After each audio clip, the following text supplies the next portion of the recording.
Buenos días a todos bienvenidos sean, dando inicio oficial a nuestra JConf Dominicana 2022. Primero confirmar que se escucha. Por favor, por el chat vayan escribiendo cuando se unan y si nos están escuchando, si pueden vernos sin problema.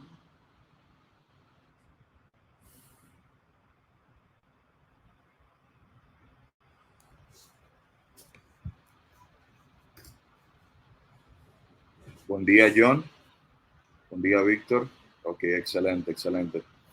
Entonces, en la mañana de hoy, luego de las palabras de Carlos Camacho, miembro del comité organizador, estaremos dando inicio, como decía, a nuestra JConf Dominicana en su versión 2022.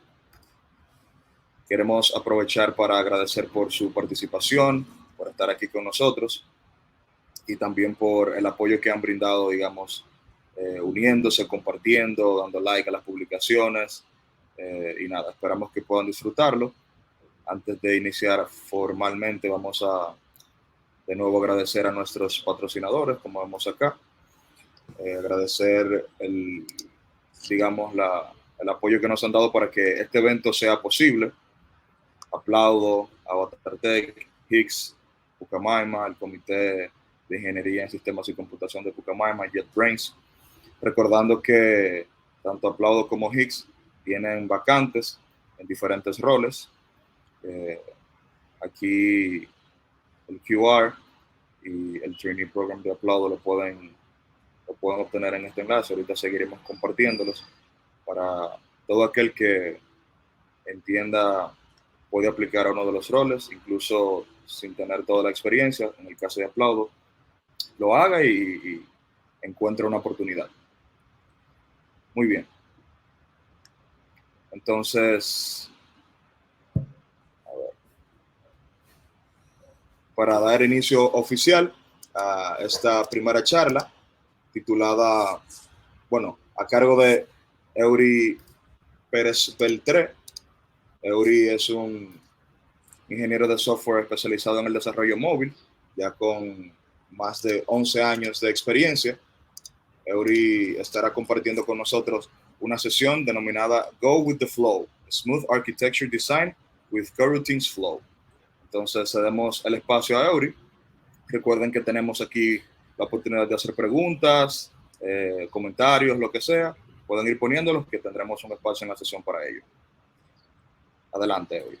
Bueno, muchas gracias. Es un placer para mí estar nuevamente en el JConf. Creo que esta es mi segunda o tercera charla, creo que tercera charla del JConf. Para mí siempre un placer, y como ya han mencionado, vamos a hablar un poco sobre Kotlin, que es uno de los lenguajes, digamos, es un lenguaje basado en Java, que trabaja, entre otras cosas, sobre la JVM, pero tiene muchas otras utilidades, así que sé que será útil para aquellos que les gusta Java y todos los lenguajes relacionados. Así que vamos a estar hablando sobre cómo diseñar nuestra arquitectura de manera que sea, pues, que tenga ciertas ventajas sobre otras maneras de diseñar la arquitectura. Y para esto, utilizando como herramienta clave un feature de Kotlin, una librería de Kotlin que se llama Coroutines, y un feature específico de esta librería que se llama Flow, Coroutines Flow. Entonces vamos a dar inicio. Este soy yo. Mi nombre es Eury Pérez Beltré. Trabajo como Senior Android Developer en Citizen, la cual es una empresa radicada en New York, pero con funcionamiento en varias ciudades de Estados Unidos.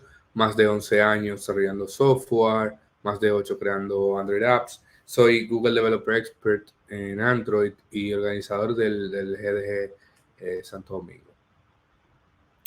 Primero, antes de hablar de Flow y trato el tema de arquitectura, etcétera, vamos a hablar de lo que son las coroutinas. Las coroutines son threads, pero ligeros, ¿verdad? Así lo definen oficialmente, que podemos crear o lanzar usando un coroutine builder y que vive en un scope, un coroutine scope específico. Vamos a ver más en detalle todo esto a continuación. Así que, como han visto en la definición, hay dos términos en específico que son interesantes, coroutine scope y coroutine builder. Entonces vamos a ver un poco sobre esto. Pero antes vamos a ver gráficamente, ¿verdad? Es más fácil siempre, cómo funcionan las corrutinas. Esto no es un concepto propio de Kotlin, ni de Java, ni de la JVM. Esto es un concepto, por decirlo, agnóstico de cualquier lenguaje de programación que nació probablemente 2-3 décadas atrás, que ha sido implementado en múltiples lenguajes de programación. Podemos encontrar usos en JavaScript, en C#, en Python, en múltiples lenguajes. Pero entonces, en este caso, estamos viendo una función que se llama load user. Es una función suspend, lo que indica que usa mucho este verbo para hablar de coroutine en Kotlin. Suspender, básicamente suspende al suspender la ejecución, lo que hace es mover el trabajo pesado, ¿verdad? Como por ejemplo, aquí vemos que dice API.fetchUser. Al llamar un API, todos sabemos que eso se toma su tiempo, que debe ser hecho en background, ¿verdad? Entonces, esto suspende la ejecución y espera a que fetchUser termine antes de entonces pasar a showUser. Como sabemos, en la forma más tradicional de llamar el API es usando callbacks, ¿verdad? Nosotros tenemos un callback que nos dice si fue exitoso o si hubo un error, y dependiendo la función que se llame, entonces nosotros actualizamos nuestro UI o mostramos un error. Pero en este caso, como ustedes pueden ver, nosotros podemos hacer este tipo de llamados al background, pero que luzca de una forma síncrona. ¿Ves? Esto luce como si fetchUser fuera una función más de nuestra aplicación. Entonces eso todo lo hace mucho más limpio. A la derecha ustedes pueden ver cómo funciona, que al él llamar esta función suspend, como ven el iconito a la izquierda en Android Studio te pone, o en IntelliJ, cuando estás trabajando con coroutines, una función suspend, cuando le estás invocando te pone ese iconito de la flecha con la raya verde. Sí.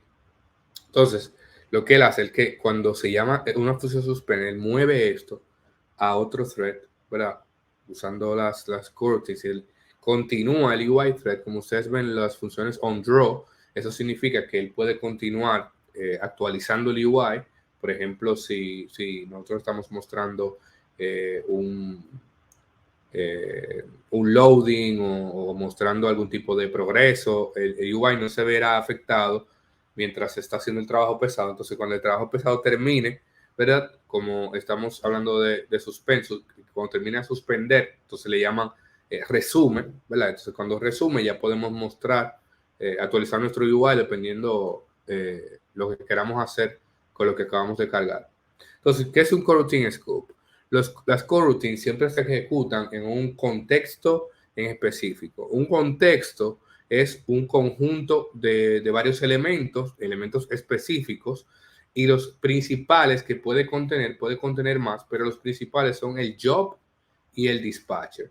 En el caso del job, esto nos permite tener un track de la coroutine. Por ejemplo, si queremos cancelarlo, si queremos ver el ID, etcétera. Es como una especie de identificador, ¿verdad? Un objeto que identifica esa corrutina que lanzamos. Cuando tú lanzas una nueva corrutina, tú puedes guardar. Más adelante vamos a ver cómo se lanza. Entonces, al momento de lanzarla, nosotros podemos guardar eso en una variable. Entonces, esta variable va a ser de tipo job o de tipo deferred, pero deferred extiende de job. Así que job es como ese objeto que representa una coroutine. Y el dispatcher lo que nos ayuda es a especificar dónde queremos que nuestra coroutine se ejecute. Ustedes pueden, en esta charla, como vamos a hablar de Flow, no vamos a tener mucho tiempo de ver estos conceptos en detalle, pero ustedes pueden investigar los posibles dispatchers. Pero para darle un pequeño overview, tenemos dispatcher de I/O, que es para I/O Intensive Workers. Por ejemplo, si Si ustedes van a leer un archivo en disco, se recomienda usar ese. Ahí está el default dispatcher, que es el que se usa por default. Es el main dispatcher, que es para crear corrutinas dentro del main thread, ¿verdad? No en un background pool ni nada de eso. Pero ustedes pueden seguir investigando por su cuenta para ver los posibles dispatchers y todo eso. Para lanzar una nueva corrutina necesitamos un scope, ¿verdad? Que lo que acabamos de ver, que contiene un contexto, ¿verdad? Que está dentro de un contexto. Entonces, en Android en específico, tenemos algunas extensiones para acceder a scopes, pero más adelante también yo les voy a mostrar cómo hacer un nuevo scope que lo puedan hacer, aunque el proyecto no sea de Android, que sea de cualquier, ¿sabes? Que de cualquier otro framework, cómo hacer tu propio scope. En Play Android tenemos el View Model Scope dentro de los View Models para poder lanzar una nueva corrutina. Más adelante vamos a ver en específico esto del launch. Y en el View, por ejemplo, esto es un fragment, podemos usar Lifecycle Scope. De esta manera es como nosotros podemos crear un scope propio. O sea, digamos que en nuestro framework que estamos haciendo nuestro proyecto de Kotlin, no tenemos estas extensiones como nos da el framework de Android. Pero en este caso estamos viendo cómo yo hago una nueva instancia de job y le especifico el dispatcher y puedo crear un nuevo coroutine scope especificándole el job y el dispatcher para que sepa dónde quiere que yo, o sea, dónde quiero, en qué thread, en qué pool de threads yo quiero que se ejecute mi coroutine. Entonces luego yo puedo hacer coroutine scope that launch y ahí me ejecuta mi acción. Otra manera también es usar el coroutine scope builder. Como ven, este tiene la C minúscula, o sea, aquí no estamos haciendo un nuevo objeto, sino que es una especie de helper para proveernos de un scope. Entonces, lo que esto hace, como ven, es una función suspend. Todas las funciones suspend deben ser llamadas dentro de una corrutina o dentro de otra función suspend. Entonces, lo que hace este builder, este helper de coroutine scope es que hereda todas las propiedades o todas las características de aquel que lo está llamando. O sea, esto va a ser llamado desde una corrutina eventualmente. Entonces, esto va a heredar tanto el job como el dispatcher de la corrutina que lo está invocando. Y dentro ya podemos lanzar nuestras corrutinas. También podemos usar el supervisor scope, que es un tema para otra charla, pero básicamente lo que ayuda es con el cancellation, porque el coroutine por defecto, cuando un hijo falla, hace que el padre falle, entonces hace que todos los demás hijos fallen. Entonces, con el supervisor scope, el behavior es diferente. Si un hijo falla, solamente ese hijo falla y el parent coroutine puede seguir trabajando, al igual que los otros children coroutines. Pero ustedes pueden investigar también, pueden anotar los supervisor scope para que entiendan cómo funciona. Es bastante interesante. Entonces, cuando creamos un nuevo coroutine scope, podemos, como dije, especificar el dispatcher junto con el nombre de la coroutine. Esta es otra forma de crear el coroutine scope sin especificar el job. Ya él nos da un job por defecto. Y sí podemos especificar el coroutine. Esto es útil cuando estamos debugueando. Si queremos debuguear y ver, bueno, quizá tenemos muchas corrutinas y queremos ver dónde está ocurriendo tal o cual cosa. Usando el coroutine name, nosotros podemos ver en los logs el nombre de la corrutina donde logueamos algo o donde pasó X error. Este es un ejemplo para que vean que esta combinación de elementos, ya sea lo que hice anteriormente del job más el dispatcher o el dispatcher más el coroutine name o cualquiera de los elementos del coroutine context, devuelve un coroutine context. O sea, esa variable, la primera, es de tipo coroutine context, la cual debemos pasar al coroutine scope, que como ustedes ven, coroutine context es propiedades, por decirlo así, características del scope, donde va a correr en el caso del dispatcher, el job, en el caso de que necesitamos, que de hecho lo necesitamos para traquear la rutina, para, por ejemplo, para cancelarla, etc. Entonces, esta librería también ofrece un coroutine scope que es global, para usarlo para propósito, casi siempre para pruebas. No es recomendado utilizarlo en aplicaciones de producción por la falta, o sea, al ser global y las corrutinas ser tareas en background, nosotros necesitamos tener el control de dichas tareas. Entonces, al ser esto global, es un poquito problemático para traquearlo y pueden ocurrir múltiples inconvenientes como memory leaks, etcétera. Entonces, esto no es recomendable, toma que todo muchas veces para cuando uno está dando un demo en una charla o algo así, o algún ejemplo.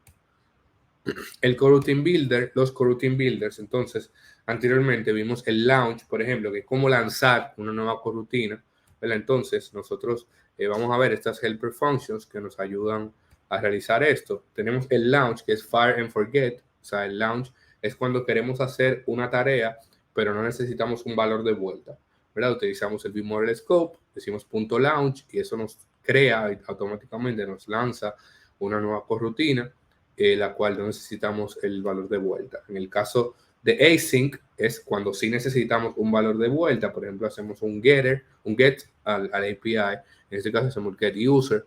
Utilizamos await. Entonces esto nos devuelve un deferred. Este término es muy probable que lo hayan escuchado o trabajen con cosas similares en otros lenguajes. Entonces, cuando sí necesitamos un valor de vuelta, pues utilizamos el async coroutine builder. En este caso, como ven, solamente es una sola llamada y hacemos el await directamente, pero para casos así sencillos de una sola, que no necesitamos hacer llamadas en paralelo, podemos usar with context y evitarnos el await. Esto es más útil cuando nosotros tenemos vamos a decirlo así, que tenemos varias llamadas que no dependen una de la otra, que podemos hacerlas en paralelo, podemos hacer por cada línea, ¿verdad? Lanzar una nueva corrutina con async y al final decir user.await, tal cosa.await. Entonces esto va a ocasionar que se hagan en paralelo, eficientizando el tiempo que toma nuestra aplicación para cargar la información del API. Esto es lo que le acabo de explicar. Este es el with context. En este caso, usamos esta función, le especificamos el dispatcher donde queremos que se haga. Hacemos la llamada y simplemente luego esto hace suspend, ¿verdad? Y entonces al final obtenemos nuestro usuario y lo usamos. El run blocking, esto se usa para mantener vivo, por decirlo así, la función. Por ejemplo, cuando estamos haciendo una función, por ejemplo, en el método main, que ustedes saben que siempre tenemos que ponerle algo para que no se termine la ejecución. Si tú solamente imprimes, en un ejemplo sencillo, él va a imprimir o hacer todo lo que va a hacer y termina la ejecución del programa. Si estamos haciendo una prueba similar con corrutinas, podemos usar run blocking, que mientras hasta que todas las corrutinas terminen, no hayan terminado, pues él mantiene el programa vivo. De otra manera, como las corrutinas se mueven a otro thread, que no es el main, entonces él va a continuar y va a terminar la ejecución. Eso también es mucho para pruebas o tanto para pruebas, probando, aprendiendo coroutines, como para escribir pruebas, unit testing. Entonces, ya sabemos el concepto de corrutina, etcétera. Entonces, vamos a hablar un poquito de flow. Vamos a ver, aquí. Entonces, Kotlin Flow es un, voy a decir así, un feature moderno de stream de valores, ¿verdad? Nosotros vemos en otros lenguajes lo que es la parte reactiva, donde nosotros tenemos un stream que produce, un actor que produce y otro que consume. Entonces, Kotlin Flow es una librería moderna, parte de Kotlin coroutines, para lograr este objetivo, y es una implementación de la especificación de Reactive Stream. El goal de esta especificación es crear un estándar para el procesamiento de streams asíncronos. Ustedes pueden investigar esto, igual que las corrutinas están en múltiples lenguajes, porque es un estándar que es agnóstico a una tecnología en específico o a un lenguaje en específico. Entonces se puede investigar eso por ahí. Entonces, los flows, esto es un pequeñito ejemplo. Nosotros tenemos esta función, names flow, por llamarle de una manera, que va a crear un nuevo flow, y con cada llamada del método emit, yo emito un nuevo valor. Como en esta animación, él ¿verdad? Por cada emit va a emitir un valor y va a haber alguien escuchando que en el argot del Kotlin Flow se le llama collector, en otros lenguajes o en otro contexto se le puede llamar consumer, se le puede llamar de muchas maneras. Entonces nosotros hacemos collect dentro de una coroutine y por cada elemento que llegue, perdón, podemos hacer lo que sea con ese elemento.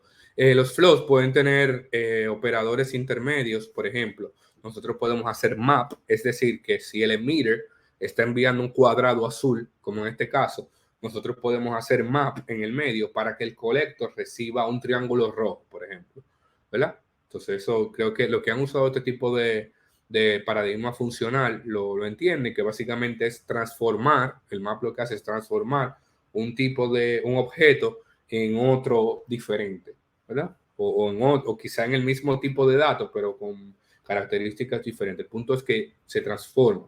También podemos hacer filtering y muchísimas otras funciones, son muchísimas funciones que podemos tener como operadores intermedios. Entonces, este básicamente el funcionamiento básico. El flow es obviamente mucho más que esto, pero por el tiempo no puedo abundar tanto a profundidad, pero ustedes ya investigarán por su cuenta más a fondo. Entonces, ya hablando sobre la parte de la arquitectura, en Android en específico, que es mi área de expertise, la arquitectura recomendada es MVVM, ¿verdad? En muchas otras arquitecturas, pero oficialmente por Google, la que ellos recomiendan en el tutorial oficial es MVVM. Entonces, esto es un pequeño gráfico de cómo funciona o de cómo Google define o muestra cómo debería funcionar. Primero, la parte de arriba, ¿verdad? Tenemos el view que usa los view models que tienen múltiples live data. Entonces, los live data es algo, podemos verlo como equivalente a flows, es un stream de valores computados, pero este está totalmente acoplado al framework, o sea, depende de Android. No podemos utilizarlo, por ejemplo, en una clase random, en un módulo que no conozca de Android, sino que debemos utilizarlo en específico entre el ViewModel y el View para poder hacer esa comunicación. Entonces, el ViewModel usa el repository, que a su vez usa el acceso, por ejemplo, de la base de datos local o el acceso del web de nuestro API. Entonces, esto es básicamente un overview de cómo funciona o de cómo debería lucir en práctica un MVVM a grosso modo. Entonces, este es un pequeño diagrama de comunicación, ¿verdad? Nosotros tenemos nuestro view, genera un UI event, le informa al view model, entonces el view model hace un request al repository, entonces el repository responde y el view model, entonces a través de los live data, le informa al view que está observando, ¿verdad? Estos live data, le informa al view que hay un nuevo set de datos, ¿verdad? A partir del response que el repository le dio al view model. Entonces vamos a limpiarlo un poco, limpiarlo en el sentido de introducir ahora el concepto, aparte de Flow, también de Clean Architecture. Este es un pequeño diagrama, ¿verdad? Que muestra la definición general de lo que es el Clean Architecture. Yo lo dividí en dos bloques generales. El primer bloque de la izquierda es el que depende del Android SDK, que contiene el App Module, ¿verdad? Que le podemos llamar el View, el módulo del View, ¿verdad? Que contiene los View Models y el View. Luego tenemos el Data Module. ¿Por qué depende el Data Module de Android? Porque nosotros tenemos en Android una librería que se llama Room para acceder a la base de datos, que depende del framework. Entonces, esta parte también depende. Ahí tenemos la implementación de los repositorios, los DTOs, que son Data Transfer Objects o los modelos del API, y la implementación del API Access con Retrofit. Entonces, en el Domain Module, que es el módulo más abstracto y también es el módulo que no conoce de la existencia de los demás. O sea, este módulo es totalmente agnóstico a todos los demás. Los demás lo usan a él, pero él no sabe de los demás. Este contiene los modelos, o sea, el diseño en cuanto a los modelos de nuestra lógica de negocio, lo contiene este módulo. Los use cases o interactors, también se le llama, que es un concepto del Clean Architecture, que define básicamente, como su nombre indica, los casos de uso de nuestra aplicación. Por ejemplo, si nosotros tenemos una aplicación de periódico, un caso de uso es cargar todas las noticias, get all news, por ejemplo, o crear una noticia, o cargar anuncios, etc. Entonces, esos son los use cases, que es algo súper bueno al momento de crear las pruebas unitarias, porque al tener los use cases de forma separada, es mucho más fácil crear las pruebas de forma independiente y crear también estos use cases nos ayudan a crear los use cases, valga la redundancia, de nuestra suite de pruebas. También este módulo contiene los contratos de los repositorios o las interfaces que luego, como ven, se implementan en el Data Module. Entonces, esto es como un gráfico medio genérico, ¿verdad? Como ven, al lado izquierdo es menos abstracto, al lado derecho es más abstracto. Entonces nosotros vamos a ver, ¿verdad? Ya teniendo esto en mente, teniendo el tema del MVVM, que como ven aquí también se expresa con el tema de los view models, los repositorios, etc. Entonces, ¿cómo introducimos Flow?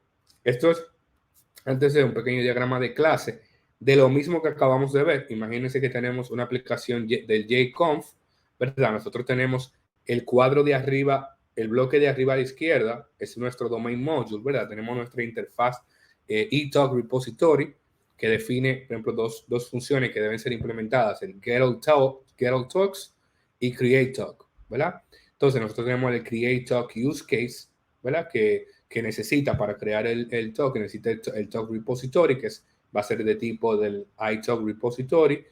Y tenemos, por ejemplo, en este caso, también un paquete que va a tener las entidades. En este caso vamos a tener la entidad talk, que va a representar una charla, ¿verdad? Entonces, como ven, el bloque que está a la derecha arriba, que es el módulo de data access, tiene el talk repository, que es una implementación de la interfaz que vimos anteriormente. Usa el talk API, que ya es para esa nubecita, vamos a decirlo así. Imagínense que es la implementación usando un framework como Retrofit, como Volley o cualquier framework en cualquier otra tecnología que ustedes usen. Usa los mappers para transformar entre los DTOs, que son los modelos de la API, a los entities, que son los modelos de la business logic de nuestra aplicación. Y por último, abajo tenemos el view, que usa tanto el repositorio como los use cases. Entonces, esto es para que tengan en claro la idea, ¿verdad? Desde dónde partimos, ¿verdad? Ya vimos el tema del MVVM, vimos el tema de la división de los módulos en cuanto a las especificaciones de lo que conocemos como Clean Architecture. Aquí estamos viendo también un diagrama ya de clase más específico sobre el mismo Clean Architecture. Entonces, ahora vamos a ver cómo integramos el tema del flow en esto y qué ventajas tenemos. El domain layer, como les mencioné anteriormente, ese es el módulo o la capa más abstracta y la que debería contener la lógica de negocio, la lógica pesada, ¿verdad? La capa de datos debería enfocarse en cargar datos, en cargar, guardar datos, caché, etcétera. La capa de view debe enfocarse en mostrar al usuario y obtener del usuario los eventos, pero la capa de dominio, ¿verdad? Debe tener entonces el business logic. Entonces, como esta capa conoce el repositorio, ¿verdad? Porque tenemos las interfaces o los contratos que luego la capa de datos va a implementar, ¿verdad? Entonces, en la capa de dominio ya conocemos cómo va a lucir el repositorio, qué funciones va a tener y qué va a retornar, etcétera. También en la capa de dominio tenemos las entities, ¿verdad? Entonces conocemos el diseño, ¿verdad? De todos los modelos de nuestra aplicación. Y también tenemos la habilidad de usar Flow. Antes de Flow, esto era ser reactive en la capa de domain, era un poquito difícil porque no teníamos los type data. En este caso tendríamos que usar una librería como RxJava, pero ahora con Flow podemos hacerlo solo con el lenguaje de Kotlin, con algo propio solo de Kotlin, sin una librería de terceros. Podemos tener utilizar, ¿verdad? Los patrones reactivos. Entonces, podemos escribir, dado todo esto que mencioné anteriormente, podemos escribir nuestra lógica de negocios de una manera reactiva desde el dominio. Y aquí tengo un pequeño ejemplo. Y tenemos el mismo, esta no la organicé, déjame darle al final. Ok. Ups. Tenemos el mismo ejemplo que vimos anteriormente del diagrama de comunicación. A ver. Ahí está. Entonces, tenemos que del view, ¿verdad? Tenemos el evento que va a comunicar el view model. Entonces, el view model hace el request al repository y el repository le hace el request al use case. Como ven arriba de cada cuadrito, le puse a qué capa pertenece para que esté más claro. Entonces, ahora, en vez de nosotros hacerlo de forma imperativa, como lo vimos anteriormente, utilizando quizá callbacks o los mismos coroutines como los suspend functions, ahora podemos hacerlo de forma reactiva usando Flow a través de los use cases. Como ustedes ven, ahora el use case puede emitir, ¿verdad? Que en el repository podemos hacer collect y ya de ahí para abajo hasta el view podemos comunicarnos usando los lag data. Entonces, ¿qué ventaja nosotros tenemos con esto? El flujo de la data en nuestra aplicación es más claro. O sea, nosotros podemos fácilmente seguir el flujo de comunicación, como ven en este diagrama. Podemos representar de forma fácil cómo fluyen los use cases, cómo fluye la data en nuestra aplicación. Tenemos una mejor separación de las responsabilidades, que es la S de los principios SOLID. Si no saben lo que es, pueden investigarlo, lo que no sepan. Mejoramos la abstracción porque ahora, en vez de tener nuestra lógica de negocios esparcida entre la capa de dominio y la capa de datos, por el tema de quizás tener los reactivos o muchas personas que tienen las interfaces también en la capa de datos y las implementaciones en la capa de app. Entonces ahora lo tenemos todo más abstracto porque tenemos las interfaces de los repositorios de la capa de dominio, que es quien domina, quien controla la lógica de negocios de nuestra aplicación, y tenemos la implementación en la capa de datos. Y también tenemos una mejor modularización, que esto va a depender también de la tecnología, pero en Android esto es un gran plus porque cuando tenemos nuestra aplicación modularizada, en Android se reducen mucho los tiempos de compilación y tenemos muchísimas otras ventajas en este sentido. Entonces, me quedan 3 minutos. Si tienen preguntas que quieran hacer, vi por ahí que estaban escribiendo por el chat, pero no estaba muy pendiente. Así que no sé si el moderador puede ayudarme, si han puesto preguntas o algo. Sí, se escucha por aquí. Sí. Ok, excelente. Eury, muchísimas gracias. Muy, muy, muy buen tema. La verdad, súper interesante. Y pasamos, como dices, a las preguntas que están por acá. Una de ellas es Loom Project. ¿Es la propuesta de Java para las corrutinas? Mira, de Java yo no tengo mucho conocimiento porque hace ya años que me dedico solo a Kotlin. Tendría ya que investigarlo, pero no podría responder esa pregunta en base al lenguaje de Java específicamente. De acuerdo. Luego, si alguien tiene un aporte, lo puedo compartir con respecto a esta pregunta. Entonces, Eury Eliezer pregunta, ¿las corrutinas de Kotlin funcionarán sobre Project Loom como bases o serían directamente deprecadas, ya que el JVM tendrá disponibles threads virtuales, tal como funcionan las corrutinas? Sí, mira, las corrutinas funcionan, por decirlo así, on top of the threads. O sea, no son directamente threads. De hecho, por ejemplo, en la especificación en la documentación oficial, hay un ejemplo muy interesante que yo siempre lo pongo cuando estoy dando la charla de introducción a las corrutinas, que es cómo muestran cómo se puede lanzar, por ejemplo, 100,000 corrutinas y no ocasiona ningún problema de performance. Si tú haces eso con 100,000 threads, tú vas a tener problemas porque los threads son muchísimo más pesados. Entonces, yo creo que las corrutinas, igual como nosotros hacemos el patrón facade, por ejemplo, que nosotros, o el patrón, hay otro patrón de diseño que se asemeja al strategy, ¿verdad? Que nosotros, independientemente de lo que se use underline, ¿verdad? Las coroutines son como una, por decirlo así, implementación que no va a depender específicamente de esa base. Por ejemplo, no va a depender específicamente de los threads. Porque, por ejemplo, aquí estamos hablando del JVM, pero Kotlin puede correr en Kotlin tiene, por ejemplo, Kotlin Native. ¿Ves? Kotlin tiene, por ejemplo, el Kotlin, exacto, el Kotlin Native, el Kotlin Multiplatform Mobile, tiene muchas otras cosas que es totalmente agnóstico del JVM. O sea, no tiene nada que ver con el JVM. Correr en iOS, por ejemplo, no tenemos JVM. Si tenemos una aplicación en backend, por ejemplo, usando Ktor o cualquier otra cosa de esa, o cualquier otra implementación de Kotlin, por ejemplo, Kotlin con JavaScript, ahí no tenemos JVM.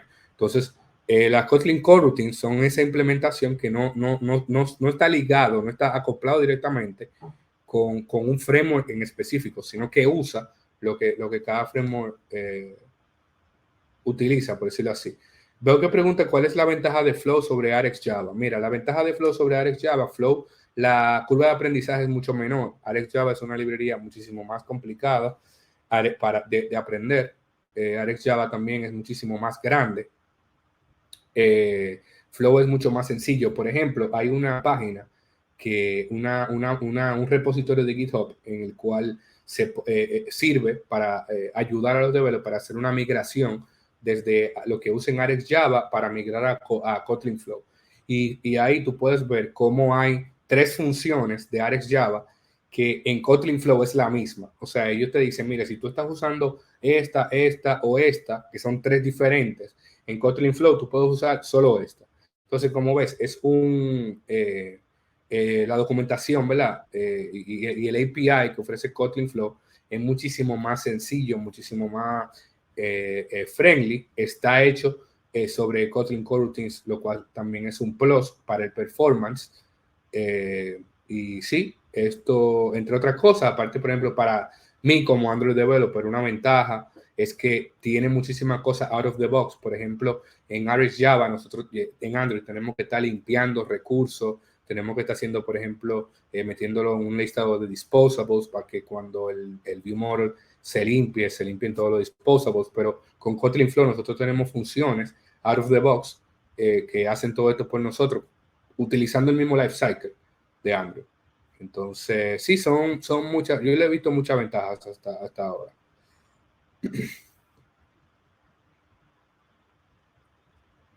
Entonces, bueno, ya estoy un poquito pasado de tiempo, así que, bueno, no sé si hay alguna otra pregunta, pero ya mi tiempo se fue, así que les dejo aquí mis redes, me pueden agregar cualquier otra pregunta, se pueden acercar a mí sin ningún problema. Y nada, pues ha sido para mí un placer nuevamente compartir con esta maravillosa comunidad del JConf. Excelente, muchísimas gracias, Eury. Excelente tema. Gracias a todos por su participación, por los aportes y estar al pendiente. Siempre agradeciendo a nuestros patrocinadores. Aprovechamos por acá para agradecer a Plow Studios, a WaterTech, Higgs, JetBrains, el Comité de Estudiantes de Ingeniería en Ciencias de la Computación y a la Pucamaima. Recuerden que Higgs tiene vacantes disponibles. Pueden escanear aquí el QR code para verlas. No sé por qué se está yendo por allá. Pueden escanear el QR code para verlas. Y podemos también ingresar al Trainee Program de Aplaudo, donde tienen roles, vacantes para diferentes roles desde cero, digamos. Entrenamiento para desarrollar expertise. Vamos a ver este videito de Aplaudo un segundo. Que ellos han compartido sobre el Trainee Program. A ver cómo.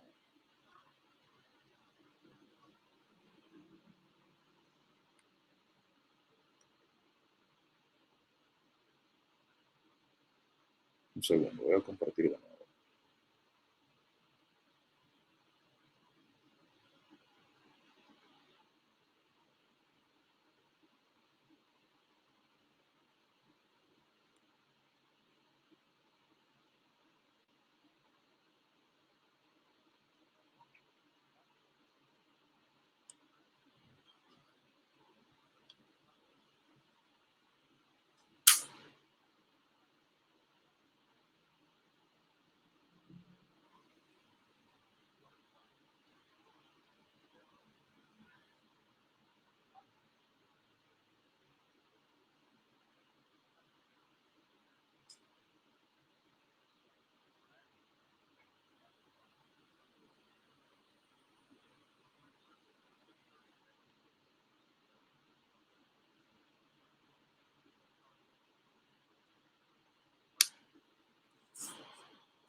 Muy bien, entonces ahí está la información sobre nuestros patrocinadores. Agradeciendo de nuevo a Eury y a ustedes por su apoyo, presencia y participación. Ahora nos dirigimos a la siguiente charla. Muchas gracias. Quédense ahí que nos llevan.